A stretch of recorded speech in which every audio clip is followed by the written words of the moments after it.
A very good afternoon students.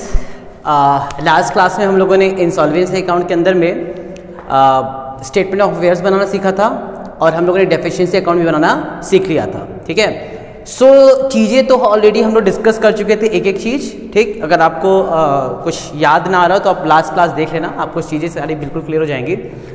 सो हम लोग को आज न्यूमेरिकल एस्पेक्ट्स पे चर्चा करना था, तो चलिए स्टार्ट करते हैं न्यूमेरिकल एस्पेक्ट्स को।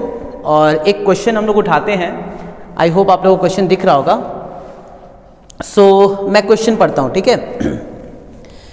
क्वेश्चन कह रहा है, from the following particulars prepare the statement of affairs accounts and deficiency account of Ramesh of Allahabad who is an insolvent debtor. Unsecured creditor दिया हुआ है 15,050, क्रेडिटर्स पार्टली सिक्योर्ड दिया हुआ है 19,080, holding security of the value of 18,100 which is estimated to realize 6,000। Preferential creditors हमको 500 दिया हुआ है, बिल्स रिसीवेबल डिस्काउंटेड दिया हुआ है 2016 upon which it is estimated that there will be a liability of 280। Stock in trade दिया हुआ है 10,010, एस्टिमेटेड टू रियलाइज 8,000। बुक डेप्ट दिया हुआ है गुड, डाउटफुल और बैड। और लैंड एंड बिल्डिंग दिया हुआ है, एस्टिमेटेड टू रियलाइज इतना। मशीनरी एंड प्लांट दिया हुआ है, एस्टिमेटेड टू रियलाइज इतना। और कैश इन हैंड हमारे पास 2 रुपये है। Started business 5 years ago with a capital of 25,000. The trading profit after charging interest on capital at ₹1,000 per year. ठीक है, 1,000 पर ईयर है उनका इंटरेस्ट ऑन कैपिटल। प्रॉफिट हमको दिया हुआ है 602 पहले साल का, उसके बाद से 370 का लॉस, 450 का लॉस, 500 का लॉस और 700 का लॉस।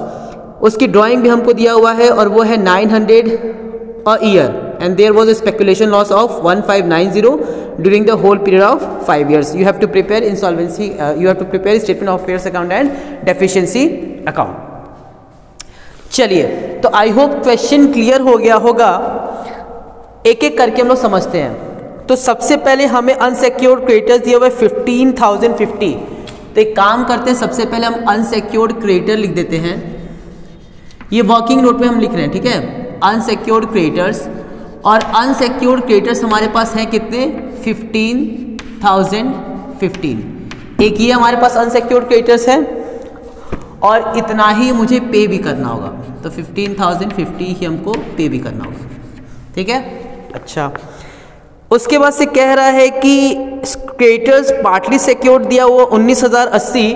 तो जल्दी से बताओ, पार्टली सिक्योर्ड है तो कहाँ लिखेंगे? सर पार्टली सिक्योर्ड है तो हम लोग लिखेंगे यहाँ पे, और वो हमारे पास कितना है? सर ये हमारे पास है 19,080। इतने की हमारे पास क्या है? पार्टली सिक्योर्ड क्रेडिटर्स है। और होल्डिंग सिक्योरिटी 18,100, जिसकी एस्टिमेटेड वैल्यू कितनी है? 6,000। हमने लोन लिया है 19,080 का और मैंने सिक्योरिटी कितनी रखी थी? 18,100 की। बट आज की रेट में उससे रिलाइज हमको सिर्फ कितना हो रहा है? आज की रेट में हमें उससे रिलाइज हो रहा है सिर्फ 6,000। तो जल्दी से बताओ, मैं यहाँ पे 6,000 लिखूँ कि 18,100? 6,000 लिखूँ या 18,100? सर ये भी कोई पूछने वाली बात है, यहाँ पे हो जाएगा 6,000। ठीक है, जल्दी से मुझे बताओ, प्रॉपर्टी थी कितने की? सर प्रॉपर्टी थी 18,100 का, उसकी आज की रेट में वैल्यू कितनी है? 6,000। 18,100 की प्रॉपर्टी थी और उसकी आज की रेट में है 6,000 की वैल्यू। मुझे बताओ लॉस हुआ कि प्रॉफिट? 18,100 का एसेट 6,000 का हो गया, मुझे प्रॉफिट हुआ कि लॉस? सर कितना आसान बात है, 12,100 का आपको क्या हो गया? लॉस हो गया। जल्दी से बताओ लॉस कहाँ लिखते हैं? अगर मुझे रिवैल्यूएशन लॉस होता है या रियलाइजेशन लॉस होता है, उसको कहाँ लिखते हैं? सर आपने बताया था कि जब डेफिशिएंसी अकाउंट बनाते हैं और डेफिशिएंसी अकाउंट के अंदर में जितने भी लॉसेस होते हैं उसको हम क्या करते हैं? राइट ऑफ करते हैं। तो इसका मतलब कि ये जो मुझे लॉस हो रहा है कितने का? 12,100 का, ये 12,100 भी हम क्या कर देंगे? रियलाइज करा देंगे। ठीक है, तो मुझे लॉस हो गया है कितने का? 12,100 का। तो हम ये मान लेते हैं कि ये सिक्योरिटी वाला लॉस था और सिक्योरिटी, ठीक है, तो 12,100 का हमें लॉस हो गया। उसके बाद से क्वेश्चन में कह रहा है कि प्रेफरेंशियल क्रेडिटर्स हैं हमारे 500 के। तो प्रेफरेंशियल क्रेडिटर्स हम लोग लिखते हैं एज पर लिस्ट डी। तो यहाँ पे हम प्रेफरेंशियल क्रेडिटर्स के नाम पे लिख देते हैं, प्रेफरेंशियल क्रेडिटर्स हैं हमारे पास प्रेफरेंशियल क्रेडिटर्स हैं हमारे पास 500 के। ठीक, मैं ये 500 अभी इनर कॉलम में लिख रहा हूँ, फिर देखते हैं उसको क्या करते हैं। ठीक है, ये 500 के हमारे पास क्या है, प्रेफरेंशियल क्रेडिटर्स हैं। ठीक है, then bills receivable discounted 2060 upon which it is estimated that there will be a liability of 280।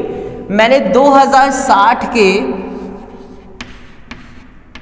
Bill discount कराए और उस पर मेरे ऊपर लायबिलिटी कितनी की आ गई, 280 की। तो बताओ ये मेरे पास लायबिलिटी आ रही है ना, तो अगर लायबिलिटी आती है तो हम उसको कहाँ दिखा देंगे, अनसिक्योर्ड क्रेडिटर्स में।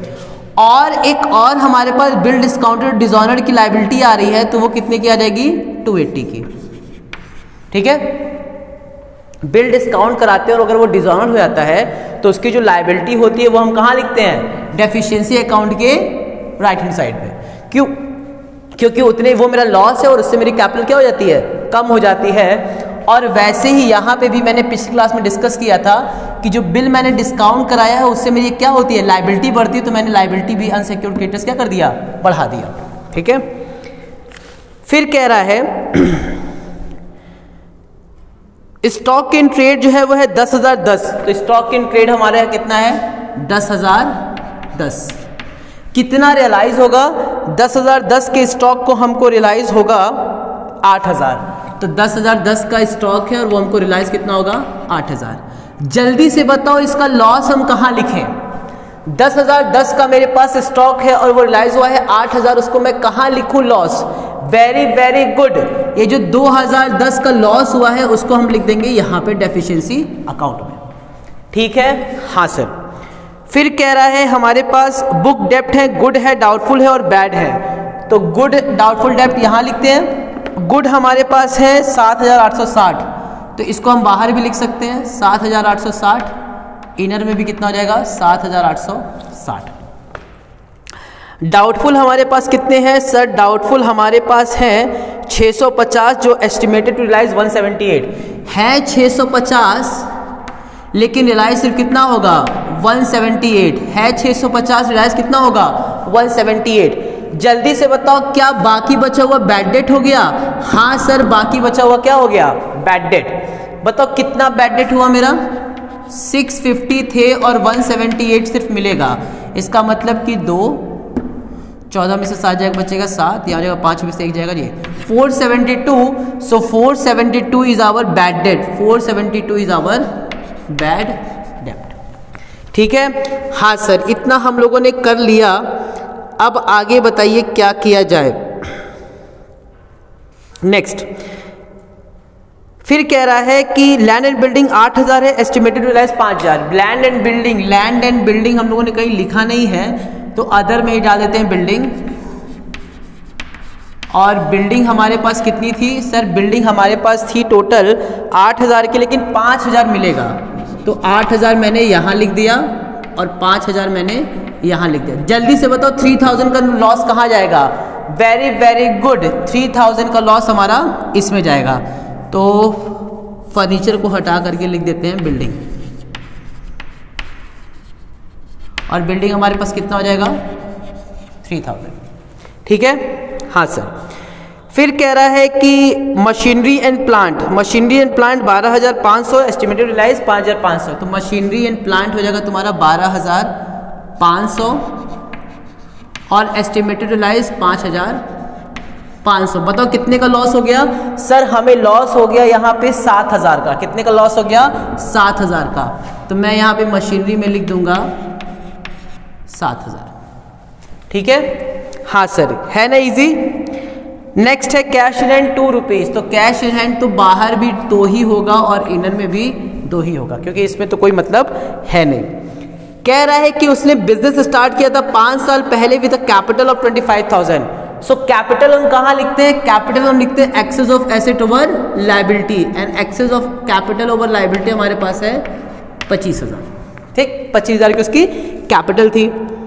Trading after interest on capital दिया हुआ है 1,000 per year. Interest on capital यहाँ लिखा है ना, और वो कह रहा है 1,000 पर ईयर, यानी कि 5 साल में कितना हो जाएगा सर, 5 साल में हो जाएगा 5,000। ठीक है, फिर कह रहा है कि उसको प्रॉफिट हुआ है पहले साल 602 का। तो प्रॉफिट कितने का हुआ है, 602 का।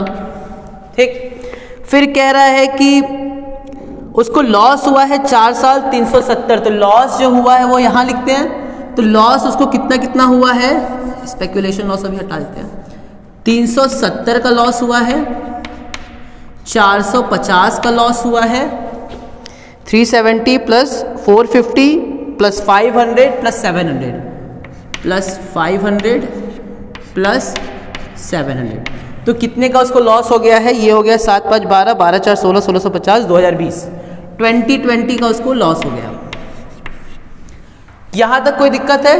प्रॉफिट होगा तो क्रेडिट साइड पे क्योंकि कैपिटल बढ़ता है, और लॉस होगा तो डेबिट साइड पे क्योंकि कैपिटल घटती है। ठीक, उसके बाद से क्वेश्चन में कह रहा है कि उसकी ड्राइंग जो है वो है 900 अ ईयर और स्पेकुलेशन लॉस 1590 दे दिया। ओके, ड्राइंग है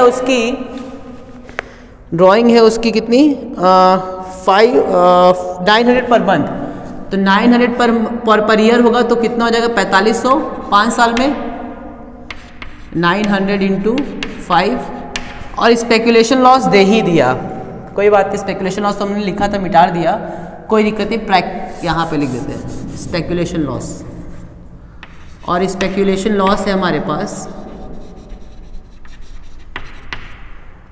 और स्पेकुलेशन लॉस है हमारे पास कितना 1590।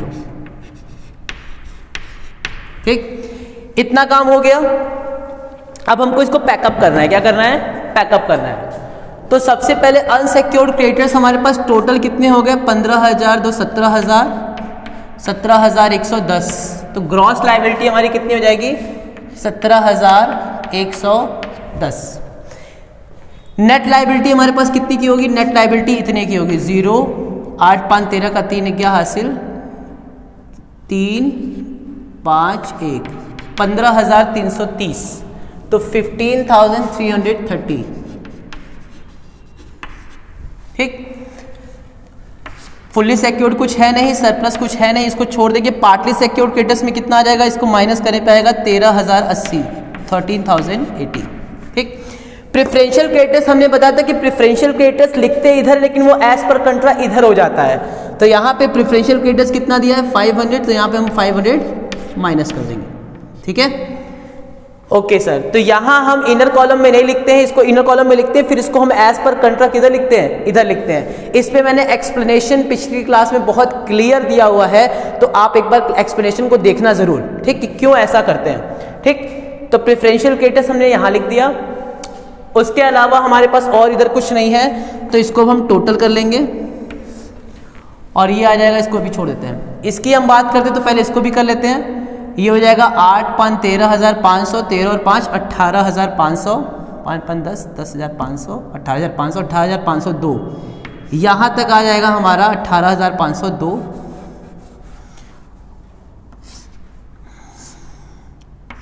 18,502, और इसमें फिर ये दोनों जोड़ेंगे तो 8 2 10 का 0 क्या हासिल 7 6 13 1 14 का 4 क्या हासिल 6 8 6 14 14 1 15 का 5 क्या हासिल 9 7 16 16,540। इधर कंट्रा में सरप्लस कुछ आया नहीं है यहाँ से, ठीक, तो यहीं पे हमारा हो जाएगा 16,540, और 16,540 में से हम 500 माइनस कर दें, ठीक, तो ये हमारा आ जाएगा टोटल। तो टोटल हमारे पास आ जाएगा 16,040। ठीक है, इतना हो गया। इसका टोटल हमारे पास कितना आ रहा है, इसको भी हम जोड़ ही लेते हैं, तो जोड़ने पे आ जाएगा हमारा ये 15,330 और 16,080।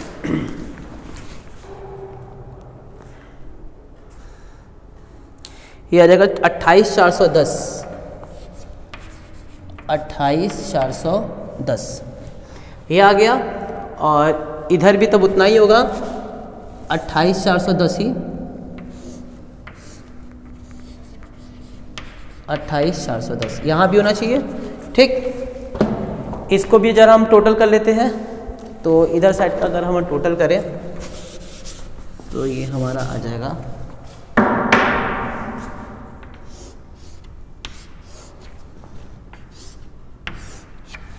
3 इधर साइड का अगर हम टोटल करें तो ये आ जाएगा हमारा